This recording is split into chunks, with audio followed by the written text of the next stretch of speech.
Abhinita Singh, Alka, Vijay Lakshmi, Manish, Nita Soren.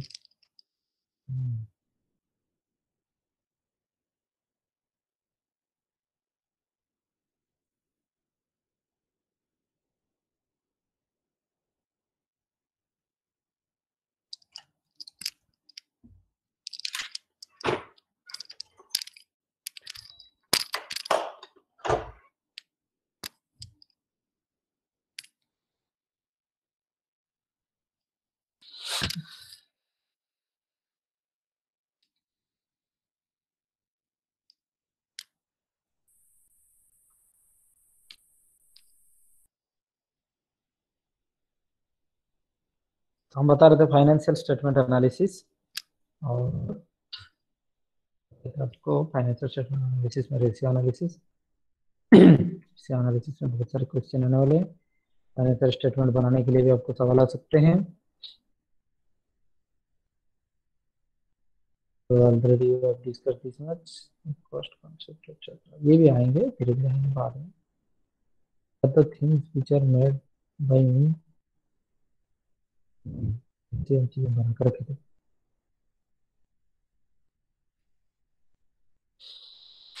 UG classes, for the UG classes, they need the teaching direct. Understand the point? No lecture also. You need lecture. They need direct teaching. Understand the point? So for them, I am teacher. For you guys, I am guide. Understand the point? I am the guide. वही बात है। तो यहाँ पे आपको पढ़ाया नहीं जाता है मास्टर डिग्री में, समझ रहे हो ना? कुछ चीजें समझाया जाता है और रास्ता दिखाया जाता है। आप एकदम बच्चे की तरफ तो जो लाइन बाय लाइन वाला जो गर्ल्स लोग की डिमांड होता है ना, sir line by line style का, हाँ हाँ उस तरह थोड़ा डिक्टेशन स्टार्ट कीजिए सर। आप देखिए, आप स्कूलों में होता, आप खुद की दिमाग लगा के उसका कर सकते हो, डेमोन्स्ट्रेशन कर सकते हैं। तो आप देखो लिक्विडिटी एनालिसिस, बताओ भाई। सर ये आपका रेशियो एनालिसिस का और एक बार बता देते तो। अच्छा ठीक है, और एक बार बता, लेकिन टाइम टेकिंग है। और हाँ ठीक है, चलो कोई बात नहीं। थोड़ा सा मतलब हाईलाइट। अच्छा ठीक है भाई, ठीक है, धन्यवाद। तो रेशियो क्या होता है आपको पता है? जैसे कि रेशियो जो परसेंटेज हो सकता है, एक फिगर हो सकता है, एक नंबर हो सकता है, ठीक है, एक रेट भी हो सकता है। क्यों? हर एक चीज रेशियो माना जाता है। जैसे कि हम बोल रहे हैं suppose 2 days, 2 days is the frequency, Babu 2 days is the frequency of my payment है। आपकी दुकान में होता है ना 15 दिन में पेमेंट हो जाता है, हमारा 15 दिन पेमेंट होता है। ये जो होता है ना 15 डेज फ्रीक्वेंसी मीन्स क्या? 15 डेज आउट ऑफ 365 डेज। तो हर एक चीज रेशियो ही होता है, ठीक है, कोई फ्रैक्शन हो ये हो, रेशियो होता है। तो रेशियो का हम क्या होता है कि एक कॉम्प्लेक्स चीज को इजीली डाइजेस्टेबल, जिसको हजम किया जा सके, जिसको एक स्टैंडर्डाइज फॉर्म में समझा जा सके, एक सिंगल फिगर होता है, उसको रेशियो कहते हैं, ताकि वो एक एलाबोरेटिव स्टेटमेंट को समझा दे, है, एक फिगर के जरिए हम समझ सकते हैं, उसको रेशियो कहते हैं। तो रेशियो अभी का जो पढ़ेंगे वो 3 प्रकार है रेशियो, हालांकि और बहुत प्रकार है। लिक्विडिटी रेशियो, लिक्विडिटी रेशियो का मतलब क्या होता है? Immediately convertible into cash. समझ में आई बात? उसको लिक्विड कहते हैं। तो जो कैश और करंट एसेट के ऊपर जो बेस्ड है उसको लिक्विडिटी कहते हैं। तो current ratio, quick ratio, net profitability ratio, मतलब ये प्रॉफिट, ऑपरेटिंग प्रॉफिट। और यहाँ पर कैपिटल एम्प्लॉयड एंड इन्वेस्टमेंट के ऊपर भी कुछ रेशियो है, that means investment and capital के ऊपर। समझ में आई बात? ये वेरी मच टेम्पररी, ये for the medium type moderate period, ये लॉन्ग पीरियड। ठीक है बाबू, हर एक रेशियो का अपना होता है, हर एक रेशियो का अपना दिशा होता है, ठीक है। ये होता है लिक्विडिटी एनालिसिस रेशियो। तो चलिए, तो प्रेजेंटेशन आपको दिख रहा है? Is it visible? Yes sir. Yes sir. जो बारिश, बैड वेदर की वजह से, बारिश के मौसम से, मतलब कल कुछ मतलब मुश्किलें शुरू हो गया बाबू है। अरे नेटवर्क नहीं चला, मत पूछो ना, यूजी क्लास का नेटवर्क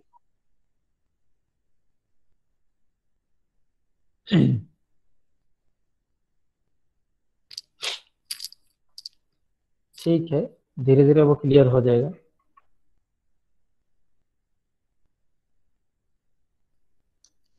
अभी आ रहा है बाबू आवाज? थोड़ा मतलब ठीक से आ रहा है आवाज? Yes sir.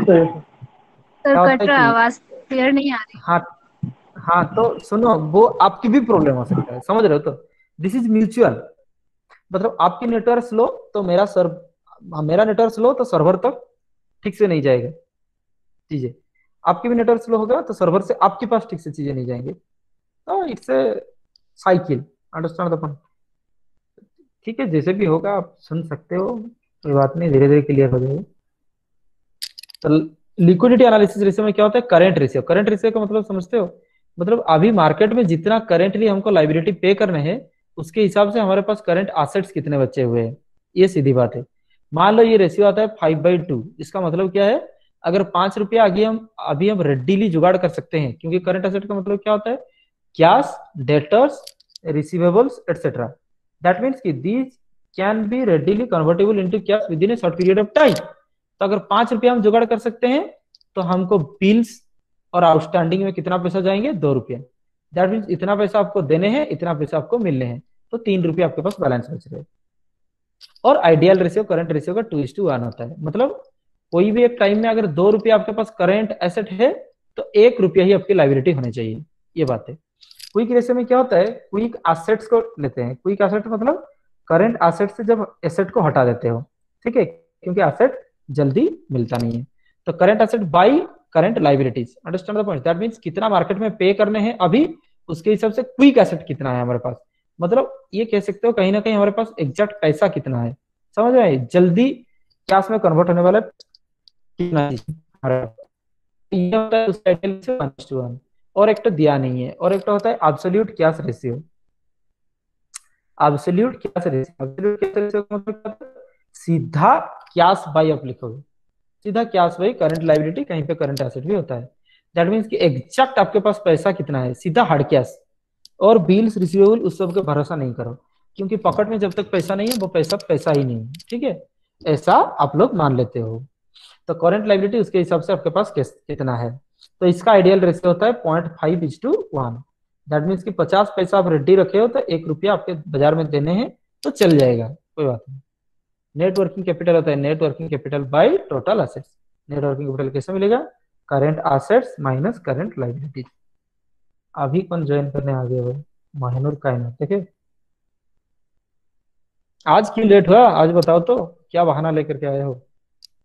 माहिनूर कायनात, नेट वर्किंग कैपिटल रेशियो क्या होता है, देखो net working capital divided by total assets, ठीक है। नेट वर्किंग कैपिटल कैसे मिल जाने हैं आपको, current assets minus the current liabilities, ठीक है। तो नेट वर्किंग कैपिटल का मतलब बताएंगे हम, savings of current asset. Savings of current asset कैसे हुआ ना, 50 रुपया आपके अभी करेंटली जुआ है और 20 रुपया आपको मार्केट में देने हैं, तो आपका पैसा बच जाएगा कितना, 30 रुपया। तो करेंट एसेट्स की बचत को नेटवर्किंग कैपिटल कहते हैं। हर एक चीज के ना टेक्निकल मीनिंग में मत घुसा करो, आप उसको समझो, उस चीज पे अपने लैंग्वेज में उसको समझा करो, वही बात है। नेक्स्ट वीक तो प्रॉफिटेबिलिटी रेशियो में ग्रॉस प्रॉफिट तो आपको पता है, ग्रॉस प्रॉफिट बाई सेल होता है, नेट प्रॉफिट बाई सेल होता है net profit ratio. Operating profit का मतलब होता है EBIT, ठीक है, ऑपरेटिंग प्रॉफिट बाई सेल्स होता है। और ऑपरेटिंग रेशियो जो होगा वो COGS, cost of goods sold, plus operating expenses, ये दोनों मिल करके ऑपरेटिंग एक्सपेंसेस, ये ट्रेडिंग का कॉस्ट है, ये PL का कॉस्ट है, मिल करके डिवाइड बाई सेल्स इनटू 100, ये ऑपरेटिंग रेशियो हो जाएंगे, ठीक है। अभी देखो profitability in relation to capital employed और इन्वेस्टमेंट, ठीक है। यहाँ पे लिखो आप ये लॉन्ग टर्म रेशियो, ठीक है। ये जो रेशियो होते हैं लॉन्ग टर्म रेशियो होते हैं बाबू, ठीक है, ये शॉर्ट टर्म रेशियो होते हैं। अगर रेशियो को कभी क्लासिफिकेशन आएगा तो शॉर्ट टर्म में ये लिखोगे, ये भी होते हैं शॉर्ट टर्म रेशियो। तो ये क्योंकि करेंट एनालिसिस हो रहा है तो शॉर्ट टर्म रेशियो, ये भी प्रॉफिटेबिलिटी एनालिसिस हो रहा है कहीं ना कहीं, हाँ मान सकते हो, कोई बात नहीं, शॉर्ट टर्म, ये लॉन्ग टर्म रेशियो, ठीक है। आगे देखो रिटर्न ऑन कैपिटल एम्प्लॉयड, भाई बहुत इजी है। रिटर्न ऑन कैपिटल एम्प्लॉयड का मतलब क्या होता है, कितना हम कैपिटल एम्प्लॉय किए हैं, कितना डिप्लॉय किए हैं, कितना इन्वेस्टमेंट किए हैं, उसके ऊपर हमको वापसी कितना पैसा मिल रहा है। This is what called the return on capital employed. तो यहां क्या होगा, net operating profit by capital employed. Net operating profit का मतलब ही होता है नेट प्रॉफिट आफ्टर टैक्स, ठीक है। जो जो चीजें आप लिखना है लिख दो, net profit after tax divided by capital employed. Capital employed क्या चीज होता है वो आपको पता है ही, आपको नहीं पता है तो हम बता देते हैं, ठीक है। कैपिटल एम्प्लॉयड का मतलब होता है सीधा बात बता रहे, it is the sum total of the investment, it is the sum total of the investment less outsiders liability, less outsiders liability. समझ में आई बात? तो कैपिटल एम्प्लॉयड क्या चीज होता है, दैट मीन्स कि कितना आपकी नेट इन्वेस्टमेंट है। तो कैपिटल एम्प्लॉयड में क्या आएगा बता रहे हैं हम, यहाँ आएगा share capital from liability point of view, पहले लिखते हैं। अच्छा click, share capital plus reserves and surplus from liability point of view, पहले लिख रहे हैं, ठीक है। लिखो शेयर कैपिटल हो गया पहले इन्वेस्टमेंट, रिजर्व सरप्लस है जो आपके पास है, फिर भी तो वो आप ही का पैसा है, कैपिटल की हिस्सा है, plus reserve surplus share capital होंगे। अच्छा एक काम करो, लेस लिखो, लेस जैसे कि रिजर्व सरप्लस ऐड कर रहे हो तो लेस क्या करोगे, accumulated losses, understand the points, जो भी लॉसेस आपके पास अभी तक है। तो शेयर कैपिटल इतना पैसा आपके पास है, रिजर्व एंड सरप्लस इतना है, और जो भी तरह का इन्वेस्टमेंट है, लेस अगर कुछ लॉस है तो, क्योंकि वो आपको पता है ना बाबू, कैपिटल को कौन इंक्रीज करता है, प्रॉफिट, और लेस कौन करता है, लॉस। तो उसके लेस लॉस को हटाना है, प्रॉफिट को हटाना है, बहुत ही सिंपल है, उसको हम कैपिटल एम्प्लॉयड मान लेंगे, ठीक है। तो वो चीजें, तो net operating profit by capital employed into 100, ये क्या कह रहा है, ये क्या कह रहा है, मानो की रेशियो आया, आप ये परसेंटेज में आता है, क्योंकि इंटू 100 लिखे हैं परसेंटेज, तो 20% आ रहा है, ठीक है 20%। इसका मतलब है अगर हम 100 रुपया पैसा खुद की इन्वेस्ट किए हैं तो 20 रुपया हमको मुनाफे मिल रहा है, वापसी में हमको 20 रुपया मिल रहा है, उसके हिसाब से आप रेडी हो जाओ। अगर आपको यहाँ 20,000 चाहिए तो यहाँ 1 लाख इन्वेस्ट करो, कॉन्सेप्ट है ये, ठीक है बाबू। ना यहाँ रिटर्न्स ऑन इन्वेस्टमेंट, सुनो ये नाम जो है अलग अलग नाम दे रखे हैं, सबका एसेंस सेम है और रेशियो चेंज होगा। तो रिटर्न ऑन इन्वेस्टमेंट क्या होगा, net profit after interest and tax, ठीक है, वो भी वही चीज है, net profit after interest and tax. तो यहां पर देखो ये हो गया प्रॉफिट आफ्टर टैक्स, ठीक है। तो ये जो नेट ऑपरेटिंग प्रॉफिट सिर्फ लिखा हुआ है या नेट प्रॉफिट इंटरेस्ट टैक्स लिखा हुआ है, तो इसको आपको लिया जाएगा ईबीआईटी। फिर बात यहाँ पे देखो दो चीजें हैं, सिर्फ और सिर्फ ऑपरेटिंग प्रॉफिट कहने से ईबीआईटी होता है, मतलब interest before, sorry earnings before interest and taxes, only operating profit कहने से। अब नेट ऑपरेटिंग प्रॉफिट कहने से तो आफ्टर टैक्स ही होता है, लेकिन ये दोनों में से कॉन्ट्राडिक्शन से ये समझ में आ रहा है ये ईबीआईटी होगा, ठीक है।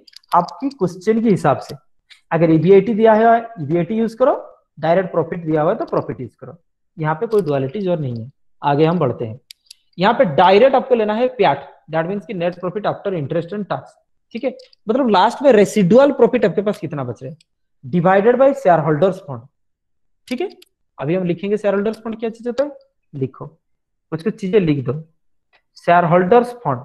तो शेयर होल्डर्स फंड क्योंकि आप भूल जाओगे, क्योंकि बहुत कम से कम अभी 50 प्रकार टर्मिनोलॉजी आएगा, हर एक टर्मिनोलॉजी को हम समझाएंगे, अंडरस्टैंड द पॉइंट। और ये ऐसा छोटा नहीं है, चलता रहेगा, थोड़ा लंबा चलेगा इसकी क्लास, फिर उसके बाद जाकर के उसके ऊपर हम काम करेंगे। तो शेयर होल्डर्स फंड का जो मतलब होता है बहुत ही इजी है, आप शेयर होल्डर और आपकी पैसा, वो होता है शेयर होल्डर्स फंड, आपकी पूंजी आपकी पैसा, that means share capital plus reserve and surplus, plus reserve and surplus. और यहाँ पे दो टाइप के शेयर होल्डर्स हैं, equity share holders, preference share holder. जो जो हम बता रहे हैं उसको हिंट्स में लिखो ना, वही तो नोट हो गया। इसके ऊपर हम 5 लाइन बताए ना बाबू, उसी 5 लाइन आपको लिखना है ना। ये एक छोटा क्वेश्चन है 4 मार्क का, तो मिल गया आपका मार्क। सर कौन कहाँ से लाए थ्योरी, कहाँ से कॉपी करे, आप थोड़ा बताएंगे। ये जो चीज आप दिखा रहे उसको थोड़ा सर सेंड कर देंगे हमको, हमको सर कोई एक मतलब कहाँ से थोड़ा कौन से पढ़े थोड़ा बता देंगे। बता तो रहे वही चीज, 5 लाइन हम बताए डिस्कस किए, तो उसी 5 लाइन को हिंट्स में लिखना है। You will develop your own customise and tailor made notes, you need not to follow someone else, they keep studying it after examination। Share holders fund, ये देखो शेयर होल्डर्स फंड और reserve surplus मिलकर के होते हैं, दोनों type का share holders हैं, बताते रहे, लिखो। दैट मींस कि आपको एक्चुअली में फाइनल प्रॉफिट कितना मिल रहा है शेयर होल्डर्स के पैसा के ऊपर से, ठीक है। 20% आ रहा है, इसका मतलब 20% आ रहा है, ये जो स्लाइड है, स्लाइड के ऊपर डिपेंड करता है। ये जो स्लाइड है, मतलब ये slide itself heavy so much कि यहाँ पे पेन और टैबलेट सिंक नहीं होते हैं, तो यहाँ पे हैंडराइटिंग अच्छा नहीं होगा। तो यहाँ पर देखो 20% का मतलब होता है आपकी शेयर होल्डर्स की खुद की पैसा अगर 100 रुपया है तो कंपनी को 20 रुपया प्रॉफिट मिल जाता है। बात यही है यहाँ पे। Next return on share holders equity, capital employed, ये चीज अलग अलग है हम बता रहे हैं। Return on share holders equity, देखो शेयर होल्डर्स इक्विटी मतलब सिर्फ और सिर्फ equity share capital, equity share capital plus reserve and surplus, अलग चीज है। इक्विटी मतलब सिर्फ equity share capital and reserve surplus. यहाँ पे लिखा net profit after tax and preference dividend, सीधा बात होता है profit after tax less preference dividend. ठीक है, अगर जो भूल गए हो ये वाला स्टेटमेंट फिर से बता दें। ऐसा क्यों हुआ ना, यहाँ पर सिर्फ और सिर्फ शेयर होल्डर्स को कितना पैसा मिल रहा है हम सोच रहे हैं, तो जब शेयर होल्डर्स को कितना पैसा मिल रहा है उसका रेशियो कितना होगा, इक्विटी शेयर होल्डर को कितना पैसा मिल रहा है, इक्विटी शेयर होल्डर्स का मुनाफा divided by equity share holder का पैसा। तो इक्विटी शेयर होल्डर्स का मुनाफा कैसे मिलेगा, जब सारे प्रॉफिट्स में किसको हटा दोगे, प्रेफरेंस डिविडेंड को माइनस कर दोगे। तो यहां पर सीधा बात हम बताएंगे profits available for equity share holder, profit profit available for equity share holder divided by equity share capital, यही बात है।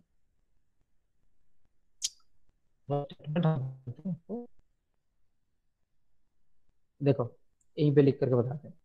सबसे पहले क्या आता है वो सेल आता है, लेस आपको पता है वेरिएबल कॉस्ट आता है बाबू, क्या होता है वो कंट्रीब्यूशन, लेस फिक्स्ड कॉस्ट होता है। फाइनेंशियल मैनेजमेंट 10 बार पढ़े हो कि नहीं, sales less variable cost contribution होता है, कंट्रीब्यूशन लेस फिक्स्ड कॉस्ट क्या होता है, माइक ऑन करके बताओ। प्रॉफिट। प्रॉफिट होता है, बोल दिए चुपके से और निकल गए गली से, ढंग से बताओ वो क्या चीज होता है, उसका नाम क्या होता है, कंट्रीब्यूशन लेस फिक्स्ड कॉस्ट। अरे बताओ जी, कोई और एक माइक ऑन करके बताओ। Operating profit. Very good, operating profit. That is called EBIT. EBIT means earning before interest and taxes. तो आज the name suggests earning before interest and taxes. तो पहले क्या माइनस होगा रे बाबू, इंटरेस्ट। अब इंटरेस्ट माइनस हो जाएगा तो क्या बचेगा बाबू, अर्निंग बिफोर टैक्सेस, ईबीटी और पीबीटी, लेस अभी क्या माइनस करेंगे, टैक्सेस, तो क्या बचेगा बाबू, प्रॉफिट आफ्टर टैक्स, है कि नहीं। तो प्रॉफिट आफ्टर टैक्स अभी मिल गया, तो सबसे पहले किसको डिविडेंड मिलता है वो, प्रेफरेंस डिविडेंड पहले मिलता है, माइनस कर देंगे। तो अभी जो भी बचेगा इक्विटी शेयर होल्डर के लिए, तो profits available for equity share holder. समझ में आई बात, तो यहीं तक बात कर रहे हैं। तो जब इक्विटी शेयर होल्डर्स की काम आप करोगे तो प्रॉफिट आफ्टर टैक्स से प्रॉफिट प्रेफरेंस डिविडेंड माइनस करना होगा, क्योंकि प्रॉफिट से प्रेफरेंस डिविडेंड जाएंगे नहीं तो इक्विटी शेयर के लिए कितना बचेगा, मिलेगा नहीं। ये फ्लो जिसको याद नहीं है, मान लो अगर आप मास्टर डिग्री पास हो गए तो बधाई हो। तो वही बात है, अभी यहाँ देखो return on share holders equity का मतलब है प्रेफरेंस, यहाँ पे profits available for equity share holder divided by equity. ठीक है, तो यहाँ पे इक्विटी शेयर होल्डर को कितना मिल रहा है। ईपीएस अर्निंग पर शेयर आपको सबको पता है, ईपीएस का मतलब होता है अर्निंग पर शेयर, बहुत इजी है ना, जितना इक्विटी के लिए अर्निंग है divided by number of share. Earning पर शेयर कैसे निकालोगे, divided by number of share और divided by number of equity share. तो इक्विटी शेयर होल्डर को कितना मिल रहा है, कैसे निकलेगा, net profit after tax less preference dividend. जैसे हम यहाँ बताए देखो, इक्विटी शेयर होल्डर के पैसा profit available for equity share holder कैसे मिलेगा बाबू, profit after tax less preference dividend, profit available for equity share holder. तो इतना पैसा डिवाइडेड बाई, मान लो 10,000 हुआ profit available for equity share holder, divided by 1,000 equity share हैं, तो एक जन के हिस्से में कितना आया, 10। 10 is called the EPS, earning पर शेयर।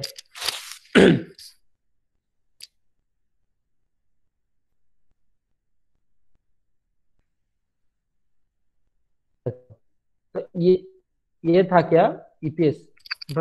आगे कुछ शेयर और कुछ रेशियो है, एक्टिविटी एनालिसिस रेशियो। ये वाला स्क्रीन तो क्लियर करना पड़ेगा।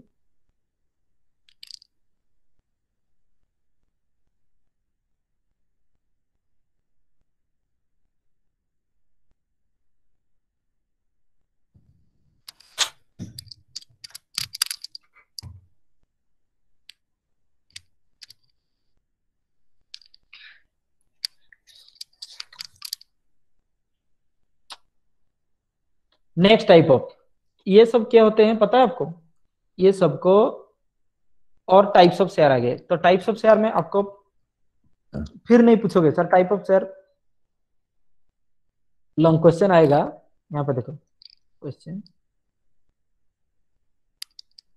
State the various types of ratios. ठीक है, various types of ratios. Number one category liquidity analysis ratio, number two profitability analysis ratio, screenshot लगा लो। Number three profitability relation to capital employed. ठीक है, यहाँ पर इन्वेस्टमेंट रेशियो आप लिख सकते हो। ठीक है, number three. Number four activity analysis ratio, number five long term solvency ratio, number six coverage ratio. अगर इससे भी आगे आएगा तो और भी पढ़ा जाएगा। ऐसा नहीं होगा आप 20 25 30 रेशियो आप नहीं पढ़ोगे और आपका चैप्टर कंप्लीट हो गया।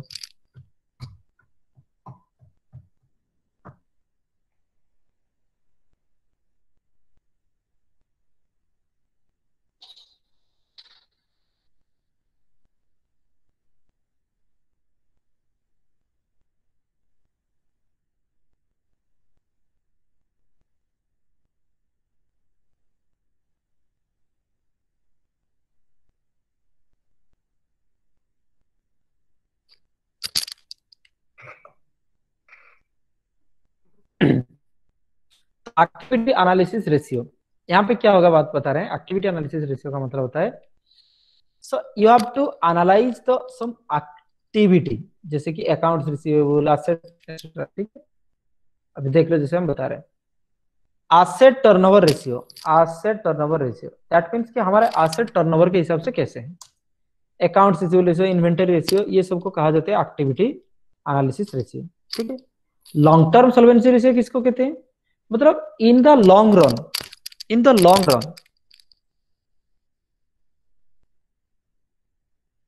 we analyze for the growth, development of the business और the downfall of the business, उसको कहते हैं लॉन्ग टर्म सॉल्वेंसी रेशियो।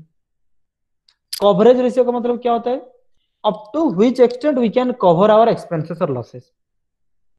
जब स्पेसिफिकली तीनों आएंगे तो हम उसके मीनिंग आपको डिक्टेट कर देंगे। हालांकि आप पेन और पेपर लेकर के तो बैठे नहीं होते हो, तब लिख नहीं पाओगे।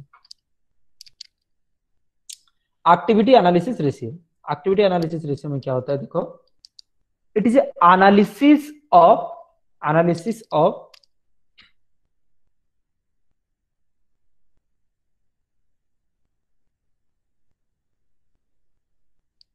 Turnover, turnover, frequency of achievement, ये टर्नओवर और frequency of achievement in relation to assets, inventory etcetera. Asset और इन्वेंटरी आप कितने फ्रीक्वेंटली परफॉर्मेंस कर रहे हैं, उस चीज को कहा जाता है activity analysis ratio. Example, asset turnover ratio, देखो इजी है। Asset turnover ratio, asset turnover का मतलब होता है सेल्स, तो हो गया ना, sales by average total assets. ठीक है, sales by average total assets.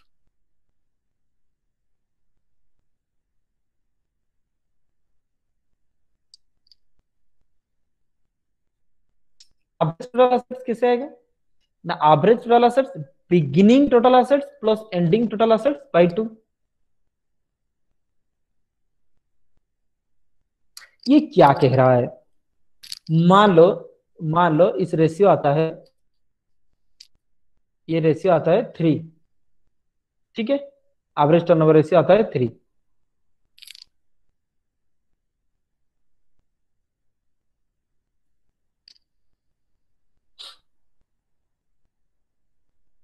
ठीक है, तो 3/1। अगर आप एसेट आपकी 1 रुपया की है तो आप सेल्स कर सकते हो 3 रुपया की। एसेट अगर 1 लाख रुपए की आपके पास है तो आप सेल्स आपकी देगा 3 लाख रुपए की। So sales is directly proportional to the assets, more is the assets more is the revenue, क्योंकि आपके एसेट होते हैं fixed assets are the physical commodities, fixed commodities which is used for earning the revenue, used for earning the revenue.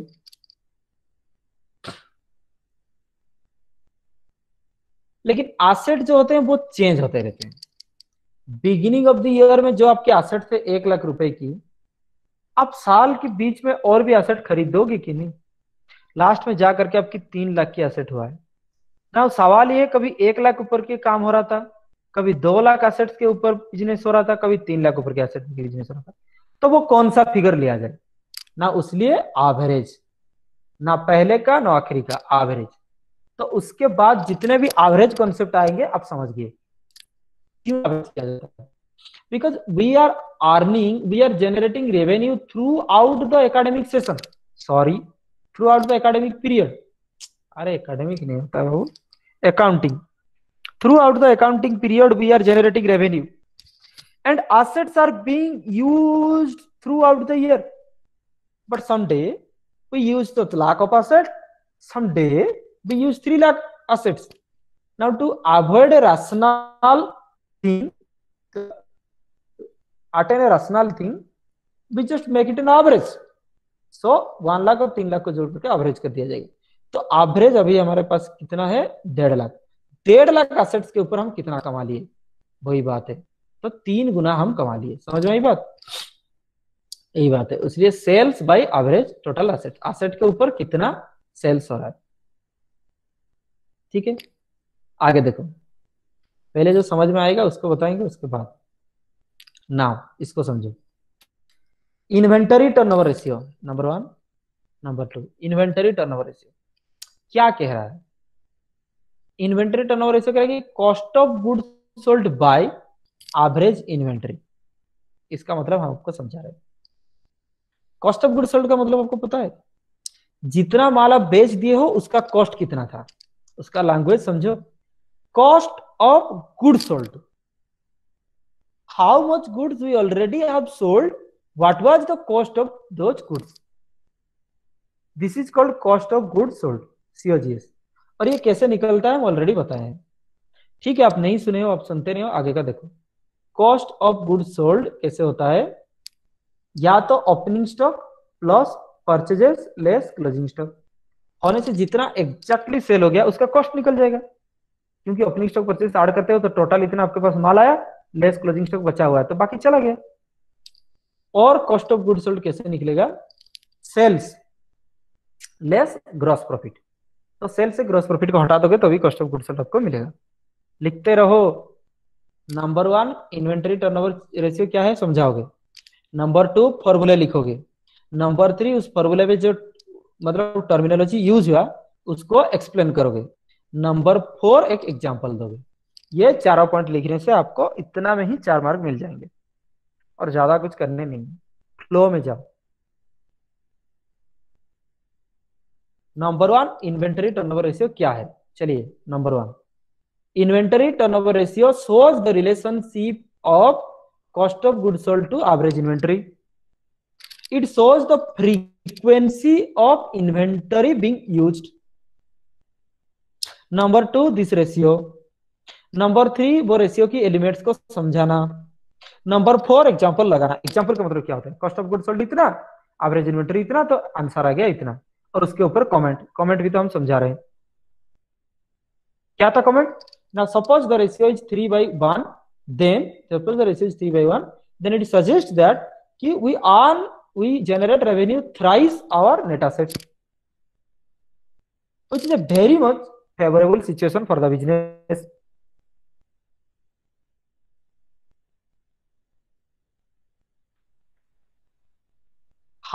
हम जो लिख रहे हैं उस पर मत जाओ।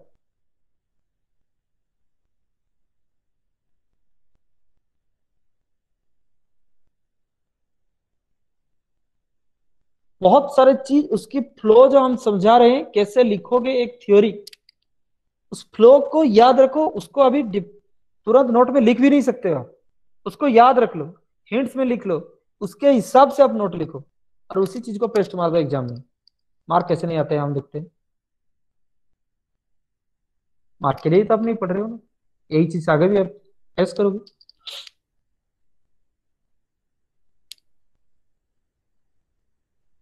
Am I audible till now?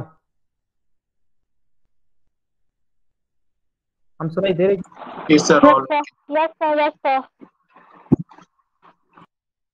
Yes sir. ठीक है बाबू। Good afternoon to all. Good afternoon.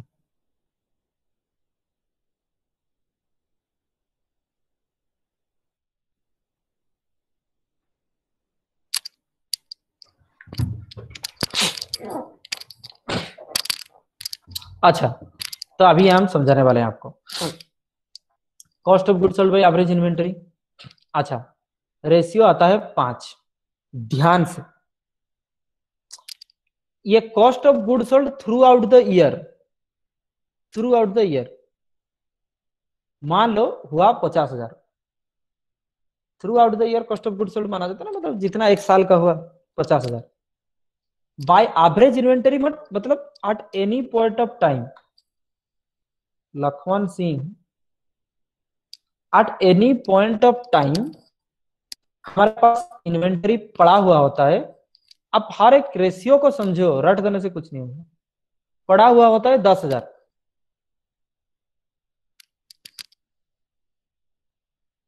50,000 का टोटल कॉस्ट इनकर हुआ इस साल। एवरेजली इन्वेंटरी पड़ा हुआ होता है 10,000। तो इस 10 10 10 10 करके कितने बार में ये 50,000 अचीव होगा? 5 बार में। ये 50,000 कितना बार में अचीव होगा? 5 बार में। तो हम कह सकते हैं कि एक साल में हमारा 5 बार स्टॉक आउट होता है। 5 बार स्टॉक आउट होता है। समझ में आई बात? दैट मीन्स कि eight any point of time हमारे गोडाउन में 10,000 पड़ा हुआ होता है और टोटल हम कॉस्ट इनकर करते हैं 50। इंप्लाइज दैट कि 5 बार हमारा स्टॉक, जितना हम कॉस्ट इनकर करते हैं उतना। This is what called the inventory turnover ratio. तो ये जो 5 अभी हुआ, ये इन्वेंटरी टर्नओवर रेशियो है। समझ में आई बात? दैट मीन्स कि it is called the frequency of the inventory. Inventory का मतलब समझते हो तो? नहीं तो मरवाओगे यार आप लोग। इन्वेंटरी का मतलब स्टॉक होता है, मतलब stock of all types of goods, raw material और फिनिश्ड गुड्स। तो अभी तक तो स्टॉक हमारे पास 5 बार में एग्जॉस्ट होता है। तो this is the frequency of the, लिखो वो चीज बता दे रहा है, this is the frequency of stock out. ठीक है, तो यही भी वही बात है। तो एवरेज इन्वेंटरी कैसे निकालोगे? ना beginning inventory plus ending inventory divided by 2। ऐसा क्यों? ना कभी इन्वेंटरी आपके पास पड़ा होगा सपोज 15,000 का, कभी आपके पास स्टॉक पड़ा होगा 30,000 का। ये तो through out the year same नहीं होगा ना। तो कभी 15,000 का स्टॉक है, कभी 30,000 का स्टॉक है। ना ही 15 के ऊपर काम करना है, ना ही 30 के ऊपर काम करना है। उसका एक एवरेज फिगर निकाल दो। तो मान लें कि उतना इन्वेंटरी हमारे पास हमेशा रहा है, तो उस हिसाब से, ठीक है, वो उस हिसाब से तो inventory turnover ratio. Next is that means कि turnover ratio shows the frequency. Debtor ageing ratio और अकाउंट्स रिसीवेबल टर्नओवर रेशियो। पहले इसको देखते हैं, अकाउंट्स रिसीवेबल टर्नओवर रेशियो। पहले तो आप लिख लो अकाउंट्स रिसीवेबल क्या होता है। देखिए हम बता ही सकते हैं, बच्चों की तरह कहीं पेपर है आपको नहीं दे सकते हैं। अकाउंट्स रिसीवेबल का मतलब होता है डेटर्स प्लस बिल्स रिसीवेबल। ठीक है, क्योंकि इस दोनों से पैसा नहीं होता है, इसलिए इसका नाम है account receivable. Account receivable turnover ratio क्या कह रहा है? साल में कितने सेल्स हुआ और एवरेजली हमको कितना पैसा मिलने वाले थे।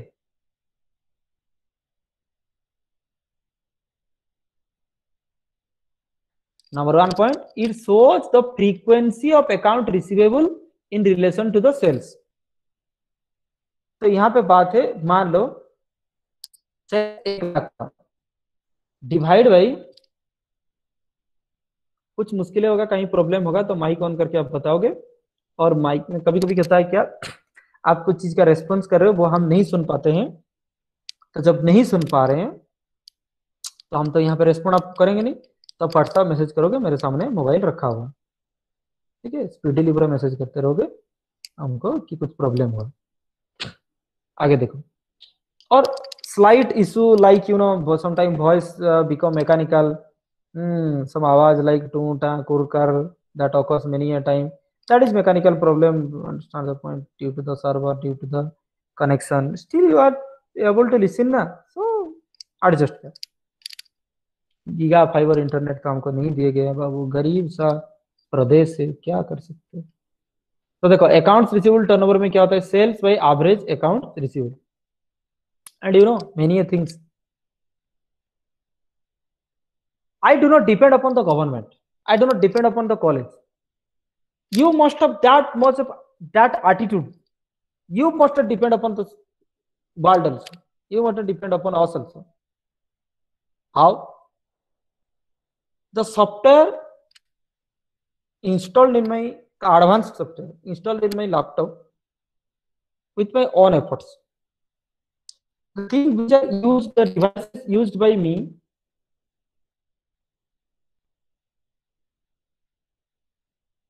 devices are too expensive devices purchased from my own pocket.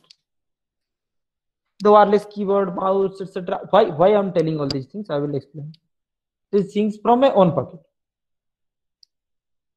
The Google Meet account that is being used by me is a premium account one, having the capability of controlling all the activities and capability of being recorded. Purchased from my own pocket. Nowhere college provide all these things, internet facility, etc. Everything purchased from my own pocket. What I wish to tell,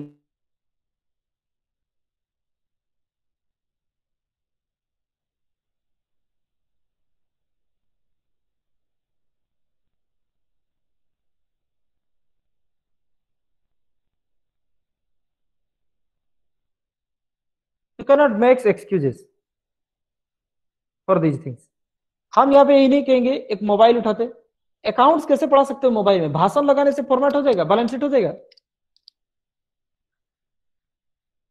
mathematics पढ़ाए जा रहे हैं mobile में, Google meet में, calculus, हमको समझ में नहीं है कि कैलकुलस कैसे पढ़ा दिया आप मोबाइल में। भयानक चीज है भाई। What will the future of the student?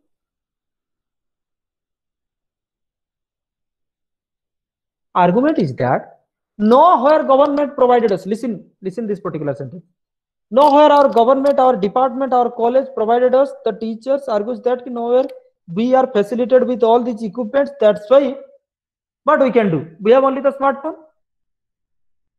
So by using our own data, we can just open the Google Meet application through our mobile phone to teach students verbally.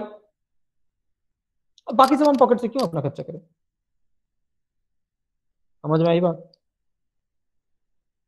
In this way you won't get success very much to the fullest, to extent of which you have planned, उतना तक आपको नहीं मिलने वाला है। समझ में आई बात? For you have to done. बात वही है। ये चीज हम बताए क्योंकि हम किसी के ऊपर डिपेंडेंट नहीं है, कभी नहीं।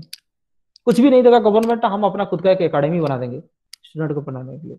The moment I decided कि I have to teach, I have to impart the knowledge to the students, that day I was decided कि whether I will be a private servant, whether I will be a government servant, I will be teaching to the students.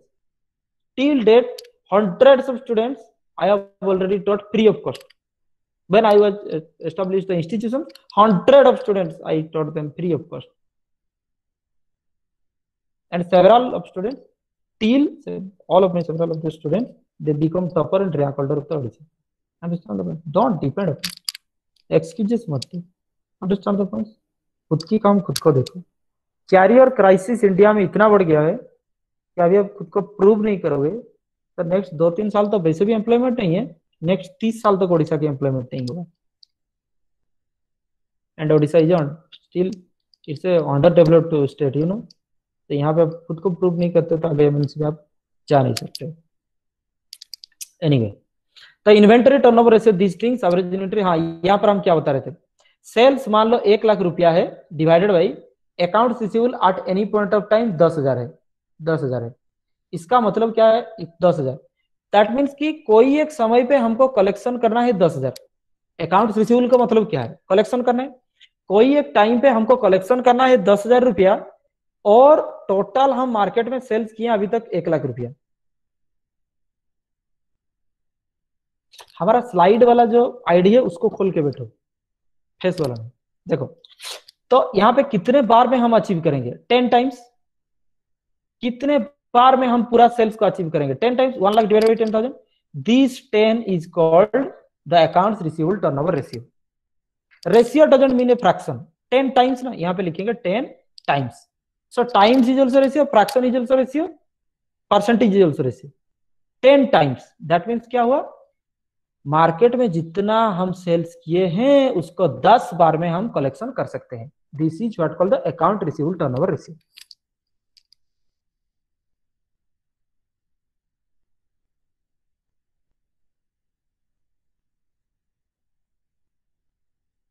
Next week देखो, now ये 10 बार हो गया, 10 times. अभी एक ध्यान से सोचो, तो 10 बार में कलेक्शन करके रखेंगे। एक छोटा एग्जांपल देते हैं। तो हमारा कुल क्या क्या होता है? 12 महीने होता है, टोटल साल 12 महीना होता है। अगर हम 10 बार में कलेक्शन कर रहे हैं तो डिवाइडेड बाय 10, तो एक बार कलेक्शन के लिए कितना टाइम लग रहा है? 1.2 मंथ्स। क्या इस चीज को आपको समझ में आया? बुक्स छोड़ दो, सेंटेंस छोड़ दो, कुछ नहीं समझ में आएगा। यहां पे देखो, तो 1.2 मंथ्स में एक बार कलेक्शन होता है। दैट मीन्स कि हमारा जो कलेक्शन है दुकान का, उस कलेक्शन का कुल 1.2 टाइम्स लग जाता है एक अकाउंट्स रिसीवेबल की, एक एवरेज अकाउंट रिसीवेबल को कलेक्शन करने में। मतलब अभी के टाइम में जितने भी अकाउंट रिसीवेबल पड़े हुए हैं हमारे खाते में, उनको कलेक्शन करने में 1.2 मंथ्स लग जाते हैं। इसको कहते हैं debtor ageing ratio. Debtor ageing ratio, समझ में आई बात? ये बात है। तो यहाँ कैसे निकलेगा? आइदर नंबर ऑफ डेज 365 और month divided by account receivable turnover ratio. ये चीज अकाउंट रिसीवेबल टर्नओवर रेशियो, समझ में आई बात? तो पहले सेल्स बाय एवरेज कर दोगे तो अकाउंट रिसीवेबल निकलेगा, फिर number of days in a year और number of month in a year divided by ये वाला जो रेशियो था डिवाइडेड बाय 10 कर दोगे। अब कितने टाइम में एक बार कलेक्शन हो रहा है, कितना टाइम में, वो निकल जाएगा। तो ये क्या निकल रहा है? ये वाला फिगर क्या था? 10। 10 टाइम्स हम कलेक्शन कर रहे हैं साल में। ये 1.2 मंथ का काम क्या हुआ? एक कलेक्शन को 1.2 मंथ लगता है। लॉजिकल है ना? तो this figure gives us more sense. तो ये मैनेजमेंट अकाउंटिंग का काम है, ये मैनेजमेंट अकाउंटिंग का काम है। तो एवरेज अकाउंट रिसीवेबल कैसे निकलेगा भाई? बहुत easy, beginning account receivable plus ending account receivable 2। क्यों एवरेज लेना है पहले से समझा लिया। लॉन्ग टर्म सॉल्वेंसी रेशियो, देखो यहां पे आते हैं लॉन्ग टर्म सॉल्वेंसी रेशियो। तो लॉन्ग टर्म सॉल्वेंसी रेशियो का मतलब होता है लिखो। हम कहते हैं लिखो, आप कहीं घूमे फिरे हैं, कहीं गाड़ी में जा रहे हो, कहीं बैठे हुए हो, किचन में हो, खा रहे हो, मोबाइल को खोल दिए हो, चल रहा है अभी कोई cinema. Long term solvency ratio that means कि in long run which will be the solvency. Solvency means growth और डाउनफॉल ट्रेंड। समझ रहे हो कि नहीं? आप लॉन्ग टर्म में सरवाइव कर रहे हो, एग्जिस्ट कर रहे हो, सॉल्वेंसी है, उसको लॉन्ग टर्म सॉल्वेंसी कहते हैं। तो ये तो कैपिटल के ऊपर डिपेंड करेगा। डेप्ट इक्विटी रेशियो भाई सबसे इजी है, डेप्ट बाई इक्विटी। तो लॉन्ग टर्म डेप्ट बाई ओनर्स इक्विटी, ठीक है, इसको कहते हैं डेप्ट इक्विटी रेशियो। कितना पैसा आप उधार लिए हो बिजनेस करने के लिए, कितना पैसा आप खुद की लगाए हो। 5 ऐसा नहीं होगा, हाँ 5 सॉरी 5/2। इसका मतलब समझते हो आप लोग? 5 रुपया बैंक से और डिवेंचर से लिए हैं और 2 रुपया खुद का पैसा लगा हुआ है। तो ओनर्स इक्विटी का मतलब होता है ये equity fund, equity shareholders fund. और लॉन्ग टर्म डेप्ट होता है मतलब bank loan and debenture. This it shows the relationship of long term डेप्ट to owners equity, number 1। Number 2 ये रेशियो नंबर 3 लॉन्ग टर्म डेप्ट क्या क्या आता है। लॉन्ग टर्म डेप्ट में लिखो, हम बता तो रहे हैं। Long term dept equal to bank loan plus debentures plus any other long term loan. Owners equity means the equity shareholders fund. Equity shareholders funds means equity share capital plus reserves and surplus. Total debt equity ratio, तो total डेप्ट by owners equity. Total डेप्ट का मतलब क्या होता है, देखो total dept equal to long long term dept plus current डेप्ट। समझ में आई बात। तो current liability long term liability दोनों मिल करके टोटल लाइबिलिटी होता है। तो total liability by owners equity, मान लीजिए ये रेशियो आता है 10/2। 10/2 का मतलब होता है अब खुद की पॉकेट से मालिक लगाए हैं 2 रुपया, पूरा बाजार से छोटा और बड़ा से बड़ा उधारी लेकर के 10 रुपया रखे हैं। तो 2 रुपया खुद से लगाए हो, 10 रुपया उधारी। यस, किया जा सकता है। बिजनेस में खुद का पैसा कम लगता है, बिजनेस मार्केट से पैसा ज्यादा लगता है। तो ये टोटल डेप्ट बाय ओनर्स इक्विटी, इसको टोटल डेप्ट इक्विटी रेशियो कहा जाएगा। प्रोप्राइटरी रेशियो ना, proprietors fund by total assets. Proprietors fund का मतलब होता है share holders fund. Share holders fund बता चुके हैं। Proprietors fund divided by total assets, पूरा total asset equal to short term assets plus long term assets. So it shows the relationship of equity shareholders fund to total assets। इसका मतलब है कितना funds हम invest किए हैं और कितना एसेट्स हमारे पास है, रिलेशनशिप। मान लो ये आता है, ये यहां पर मान लो आता है 3/2। दैट मीन्स कि 3 अगर हमारा टोटल फंड से इन्वेस्टेड, तो उसमें से एसेट खरीदने में पैसा चला गया 2 रुपया। 3 रुपया टोटल इन्वेस्टमेंट से 2 रुपया एसेट खरीदने में चला गया, बाकी 1 रुपया वर्किंग कैपिटल है, कैश में है, बैंक में है, पैसा कहीं ना कहीं होगा। Capital gearing ratio, capital gearing ratio, gearing समझाते हैं। Equity capital including reserve and surplus. भाई सीधी बात, इक्विटी का मतलब ही वही होता है, इक्विटी फंड का मतलब ही वही होता है। इक्विटी फंड मतलब इक्विटी कैपिटल रिजर्व सरप्लस के समेत। आप दिमाग में ये भर दो ना भाई, ओनली इक्विटी कैपिटल कहीं पे यूज नहीं होता।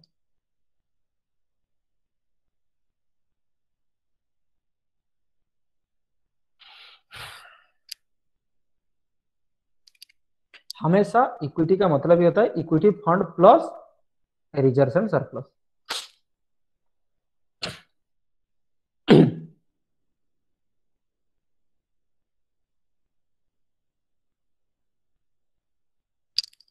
divided by, actually I am having some throat problem, understand the point।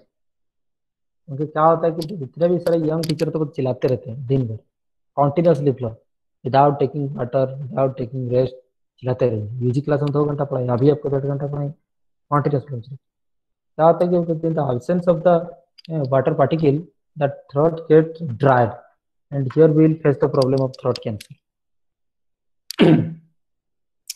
Capital gearing ratio, equity capital including reserves and surplus.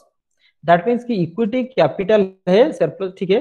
Fixed dividend and interest bearing securities, मतलब बताएंगे fixed dividend किसका होता है बाबू, preference share capital. Interest bearing security कौन होता है, debentures. तो डिवेंचर्स एंड प्रेफरेंस कैपिटल, और ऊपर में आएंगे इक्विटी कैपिटल। भाई बहुत चालाक वाला चीज है, equity share capital divided by preference share capital plus debentures, यही तो बात है और क्या। दैट मीन्स कि वो कह रहा है इक्विटी हमारा पैसा कितना है और प्रेफरेंस और डिवेंचर से कितना पैसा लाया है। दैट मीन्स कि सपोज ये आता है 2/5, इसका मतलब होता है कि 2 रुपया इक्विटी शेयर होल्डर्स खुद के पॉकेट से लगाए हैं और 5 रुपया डिवेंचर्स और शेयर होल्डर्स को मिलकर के होते हैं, because these 3 are the main sources of the capital. Equity capital, preference capital, debenture. तो हमारा इक्विटी है 2 रुपया और प्रेफरेंस डिवेंचर मिलाकर के 5 रुपया। It shows the relationship between owned fund and borrowed fund, insiders fund to outsiders fund. Now coverage ratio, आप कितना कवर कर रहे हो। इंटरेस्ट कवरेज रेशियो बताएंगे, प्रॉफिट आपको कितना हो रहा है डिवाइडेड बाय इंटरेस्ट चार्जेस कितना है। तो यहाँ पे लिखा हुआ प्रॉफिट आफ्टर टैक्स, सॉरी क्योंकि इंटरेस्ट पहले दिया जाता है ना, इंटरेस्ट टैक्स से पहले दिया जाता है, वो वाला फॉर्मेट हम आपको दिखाए थे ना कि पहले इंटरेस्ट माइनस करके उसके बाद ना टैक्स आएगा। तो इंटरेस्ट कवर कितना हो रहा है देखो ना, EBIT profit before interest and tax divided bye interest. इसका मतलब ये है, मान लीजिए ये वाला आता है, ये वाला आता है कि 5/2, इसका मतलब है हम प्रॉफिट कमा रहे हैं 5 रुपया, अभी तक इंटरेस्ट जो चुकता करना है वो है 2 रुपया।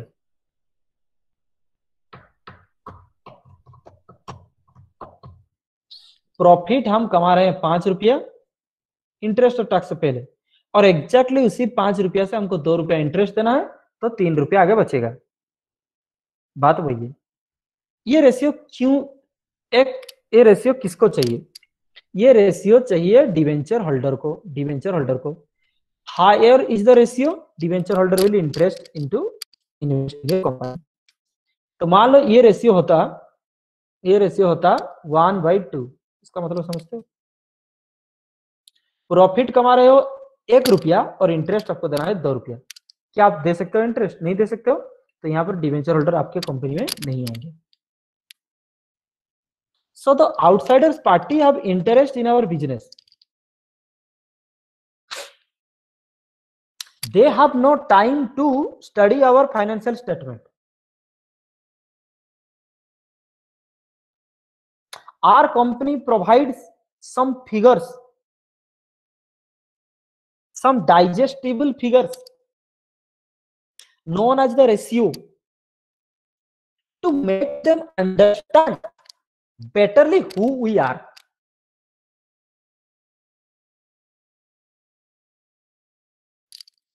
तो यहां पर डिवेंचर होल्डर उस हिसाब से आपके पास आएंगे। तो इंटरेस्ट कवरेज रेशियो का मतलब होता है इंटरेस्ट कहां से मिलने, इंटरेस्ट कहां से माइनस होता है, EBIT, तो ऑब्वियसली EBIT बाय इंटरेस्ट ही होगा। तो up to which extent we can cover the interest expenditure, this shows by the interest coverage ratio. Dividend coverage ratio, dividend कब मिलता है बाबू, टैक्स के बाद। तो देखो net profit after interest and tax, मतलब part profit after tax divided by PD, preference dividend.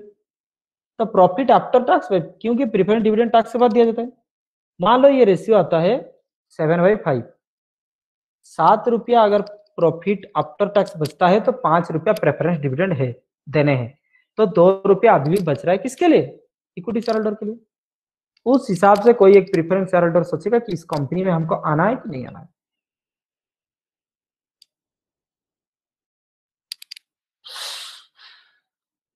Total coverage ratio, total coverage ratio, अब टोटल कवरेज रेशियो का मतलब समझते हो, इंटरेस्ट चार्जेस और डिविडेंड चार्जेस, ठीक है। टोटल फिक्स चार्जेस का मतलब होता है, लिखो आप लोग, इंटरेस्ट प्लस प्रेफरेंस डिविडेंड, क्योंकि इंटरेस्ट भी फिक्स होता है और प्रीफरेंस डिविडेंड भी फिक्स होता है। तो टोटल फिक्स चार्जेस, तो ऑब्वियसली ऊपर क्या रहेगा, EBIT, क्यों, क्योंकि इंटरेस्ट तो प्रॉफिट से, इंटरेस्ट तो टैक्स से पहले आता है, तो earning before interest and tax bye interest and preference dividend. That means कि हम कमा कितने रहे हैं और उसमें से फिक्स चार्ज वाला लोग कितना पैसा ले जाएंगे। मान लो 7/4, 7 रुपया अगर कमाओगे तो फिक्स्ड चार्जेस 4 रुपया चल जाएगा, 3 रुपया बचेगा इक्विटी शेयर होल्डर वाले से। These are the various analysis ratio which shows us some purpose. DuPont model of financial analysis. सुनो डुपॉन्ट मॉडल क्या होता है, पहले क्या होता था हम आपको दिखा रहे हैं, कॉमन साइज स्टेटमेंट जो था, ठीक है, कॉमन साइज स्टेटमेंट में क्या होता था, आप या तो कॉमन साइज इनकम स्टेटमेंट होता था, तो इनकम स्टेटमेंट को आप स्टडी कर रहे थे, या फिर कॉमन साइज बैलेंस शीट होता था, तो आप बैलेंस शीट को स्टडी करते थे। समझ में आई बात। डुपॉन्ट में क्या होगा, ये दोनों को मिला करके आप एनालिसिस करोगे एक ही स्टेटमेंट में, उसको डुपॉन्ट मॉडल कहेंगे। ठीक है बाबू, देख लो अभी। तो DuPont model of financial analysis क्या होता है ना, यहाँ पर इनकम स्टेटमेंट की एलिमेंट्स भी है, ठीक है, और यहाँ पर बैलेंस शीट देखो, इनकम स्टेटमेंट भी है, बैलेंस शीट भी है, टोटल लाइबिलिटी, टोटल एसेट्स, और तो और कुछ रेशियो भी है, current asset, cost of dept. Cost of डेप्ट दे दिया ताकि उस कॉस्ट ऑफ डेप्ट के हिसाब से आप काम करोगे, करंट एसेट कुछ दे दिए हैं। दैट मीन्स कि when we analyse both the elements of income statement and balance sheet, okay, comparatively, that means income statement of 2001 element को इनकम स्टेटमेंट ऑफ 2002 एलिमेंट में एनालिसिस कर रहे हैं। Now the elements of balance sheet 2001 की elements को 2002 की elements के साथ हम एनालिसिस कर रहे हैं। तो this gives us A complete idea, this gives us A complete idea on the financial statement analysis, and this was our objective of the first chapter. अभी क्या कहता है DuPont model, the DuPont system analysis merge, number one merge, क्या क्या merge करता है बाबू, income statement and balance sheet into summary, number three in a summarised form. That means ratio निकाल दो, थोड़ा सा कंपैरिजन करो, परसेंटेज निकाल दो, समराइज्ड फॉर्म ऑफ प्रॉफिटेबिलिटी, ठीक है, किस चीज का ना, return on asset, return on equity. This system use the financial ratios also to express ROA, ROE, operating profit margin also, asset turnover, equity multiplier. तो कुछ एक रेशियो भी, कुछ एक एलिमेंट्स भी, कुछ एक परसेंटेज भी, दोनों ही income statement and balance sheet को साथ साथ आप एनालिसिस करते रहोगे, इसको डुपॉन्ट मॉडल कहा जाएगा। समझ में आई बात? Here is the summary. Financial statement क्या होता है, फाइनेंशियल इंफॉर्मेशन दिखाते हैं। फाइनेंशियल स्टेटमेंट एक रिलेशनशिप स्पेसिफिक आइटम के अंदर दिखाते हैं, उसको फाइनेंशियल स्टेटमेंट एनालिसिस कहते हैं। आइटम्स के अंदर रिलेशनशिप ढूंढना है एलिमेंट्स में। Quality of information financial statement की एक अहम हिस्सा है। फाइनेंशियल अकाउंटिंग इंफॉर्मेशन मोर usefully viewed comparison, financial statement को सिर्फ देख के आप समझ में नहीं आएगा, अगर साइड बाय साइड 2001 2002 रख करके when we make comparison financial statement that gives us more relevant information.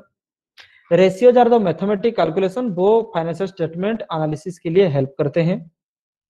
Ratio structure form called DuPont model analysis. DuPont model analysis क्या होता है ना, एक ही स्टेटमेंट के अंदर आप दो टाइप्स की स्टेटमेंट्स की कंपेयर करके कंप्लीट आइडिया एक इंस्टीट्यूशन की ले सकते हो। Here is the summary of our lesson. Thanks a lot. You can contact me in details.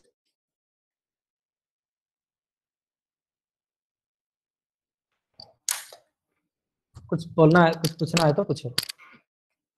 Exit नहीं करोगे अभी। Start writing your roll number, जैसे हम बताए थे ना, छोटे मोटे चीज नहीं बोलते बाबू। एवरीथिंग इज बीइंग रिकॉर्डेड, आप कुछ कर रहे हो, कुछ लिख रहे हो, कहीं पे आप कुछ बोले हो, ठीक है, रोल नंबर आपकी लिख दो ताकि आपकी attendance automatically that is recorded on my system, ठीक है, वो कभी भी हम बाद में देख सकते हैं।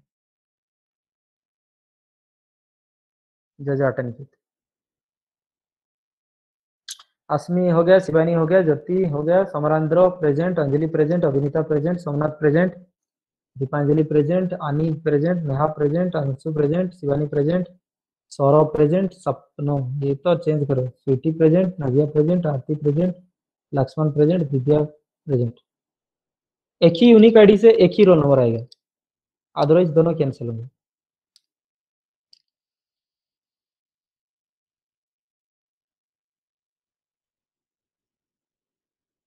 Thank you Simran, thank you Rashmita Das, late replier, thank you.